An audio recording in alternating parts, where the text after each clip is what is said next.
2027 में चंद्रशेखर आजाद का बड़ा गेम। पश्चिमी यूपी में बदल रहा है पूरा राजनीतिक गणित। उत्तर प्रदेश की राजनीति में एक ऐसा नाम तेजी से उभर रहा है जो ना बीजेपी है, ना समाजवादी पार्टी, ना बहुजन समाज पार्टी, लेकिन फिर भी पश्चिमी यूपी के गांवों, कस्बों और युवाओं के बीच उसकी चर्चा सबसे ज्यादा हो रही है। नाम है चंद्रशेखर आजाद। वही चंद्रशेखर जो कभी भीम आर्मी के जरिए सड़कों पर दिखे, फिर संसद तक पहुंचे और अब 2027 के विधानसभा चुनाव के लिए एक ऐसा राजनीतिक जाल बुन रहे हैं जो पश्चिमी उत्तर प्रदेश की पूरी राजनीति उलट सकता है। पूरी राजनीति उलट सकता है। क्या दलित वोट बैंक बसपा से टूट रहा है? क्या मुस्लिम युवाओं का नया चेहरा बन रहे हैं चंद्रशेखर?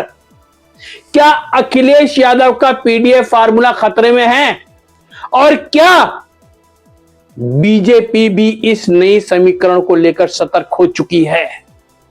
आज की इस स्पेशल रिपोर्ट में हम आपको बताएंगे पश्चिमी यूपी में चंद्रशेखर आजाद की पूरी रणनीति, गांव गांव का गणित, जाति समीकरण और 2027 का वो चुनाव जो यूपी की राजनीति हमेशा के लिए बदल सकता है।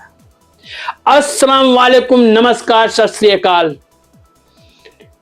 मैं सैयद नवेद सब्जवारी, आपका दोस्त, आपका साथी, सैयद नवेद ब्लॉग से।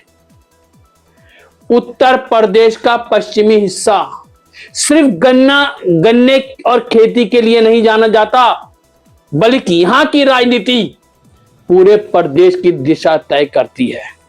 सहारनपुर, मुजफ्फरनगर, मेरठ, बिजनौर, शामली, हापुड़, गाजियाबाद, बुलंदशहर, इन जिलों में चुनाव सिर्फ पार्टी के नाम पर नहीं बल्कि जाति और सामाजिक समीकरणों पर लड़ा जाता है। यहां दलित आबादी बड़ी संख्या में है, मुस्लिम वोट निर्णायक है और जाट राजनीति मजबूत है और युवा बेरोजगारी व सामाजिक सम्मान के मुद्दों पर तेजी से प्रभावित होते हैं। यही वजह है कि चंद्रशेखर आजाद ने अपनी राजनीति का सबसे बड़ा मैदान पश्चिमी यूपी को बनाया है। 2015-16 के आसपास जब सहारनपुर में जाति तनाव बढ़ा, तब एक नाम अचानक सुर्खियों में आया, चंद्रशेखर आजाद उर्फ रावण। भीम आर्मी जो शुरुआत में दलितों की शिक्षा और सामाजिक अधिकारों की बात करती थी, धीरे धीरे एक बड़े आंदोलन का चेहरा बन गई। नीली पगड़ी और सड़क पर उतरने वाला एक ऐसा राजनेता जो राजनीति में एक नया चेहरा बनकर उतरा।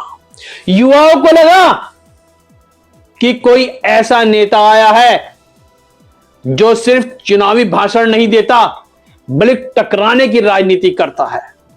फिर आया 2024 लोकसभा चुनाव और नगीना सीट से जीत। इस जीत ने एक बड़ा संदेश दिया, दलित राजनीति अब सिर्फ बसपा अकेली ताकत नहीं रही है।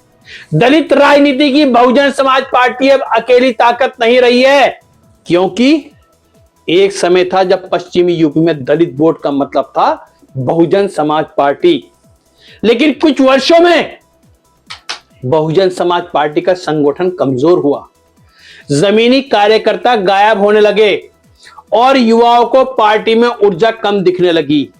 यहीं से चंद्रशेखर आजाद को मौका मिला। उन्होंने खुद को सिर्फ दलित नेता नहीं बल्कि संविधान बचाओ और सामाजिक न्याय के चेहरे के रूप में पेश किया। उनकी सभाओं में दलित युवाओं के साथ साथ मुस्लिम युवा भी दिखने लगे और यही बात बाकी पार्टियों की चिंता बढ़ा रही है।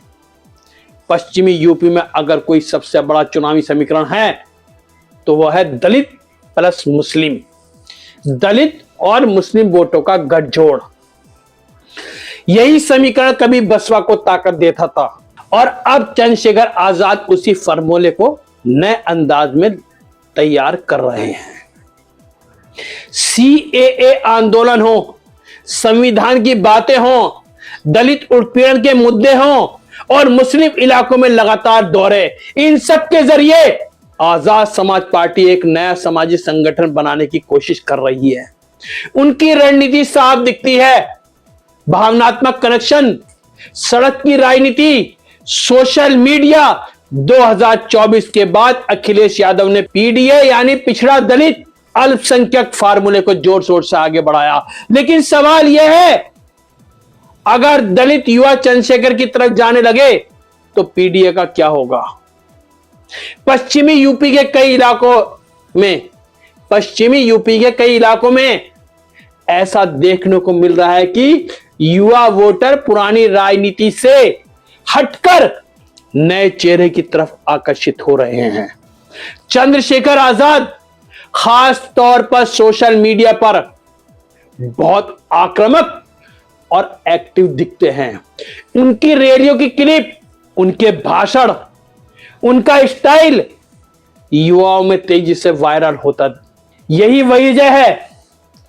वजह है कि समाजवादी पार्टी के लिए भी यह चुनौती बन सकता है। अब बड़ा सवाल, क्या बीजेपी चंद्रशेखर आजाद को खतरे के रूप में देखती है? राजनीति विश्लेषकों की माने तो बीजेपी की सबसे बड़ी ताकत है विपक्षी बेटों का बुखराव। जो विपक्ष के वोट हैं उनका जो बिखर जाते हैं, कट जाते हैं, बढ़ जाते हैं, यही बीजेपी की असली सबसे बड़ी ताकत है। अगर दलित वोट बसपा, समाजवादी पार्टी और आजाद समाज पार्टी में बंटता है तो बीजेपी को फायदा मिल सकता है। लेकिन अगर चंद्रशेखर आजाद एक मजबूत सामाजिक गठबंधन बना लेते हैं तो पश्चिमी यूपी की कई सीटों पर मुकाबला त्रिकोणीय हो सकता है और यही बीजेपी की चिंता भी बन सकता है। लेकिन 2027 को लेकर आजाद समाज पार्टी भाषण नहीं बल्कि संगठन पर काम कर रही है। छोटे छोटे गांवों में बैठ के युवा सम्मेलन, संविधान यात्रा, दलित बस्तियों में संपर्क एक अभियान के रूप में चलाया जा रहा है। पार्टी कोशिश कर रही है कि 2027 तक हर विधानसभा में अपना स्थानीय चेहरा तैयार हो और अगर यह रणनीति सफल हुई तो पश्चिमी यूपी में आजाद समाज पार्टी कई सीटों पर किंग मेकर बन सकती है। पुरानी पार्टियां जहां पोस्टर और रैली में अटकी हैं, वहीं चंद्रशेखर आजाद की team Instagram reels, YouTube shorts, Facebook live और वायरल क्लिप पर जोर दे रही है।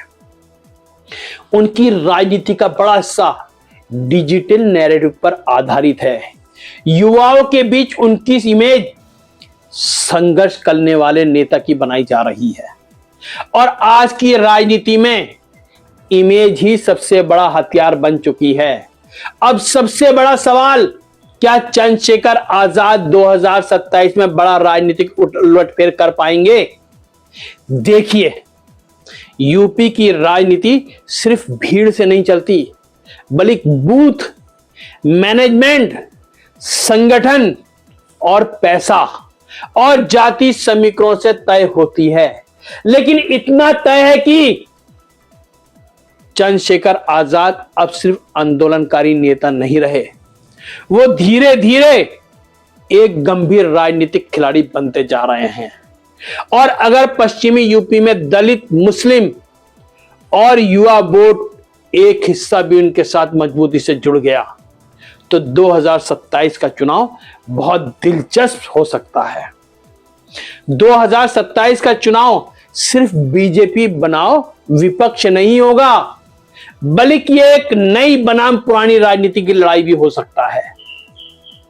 एक तरफ पुराने दल, दूसरी तरफ सोशल मीडिया, एक तरफ पुराने दल, दूसरी तरफ सोशल मीडिया और सड़क से निकला नया नेतृत्व।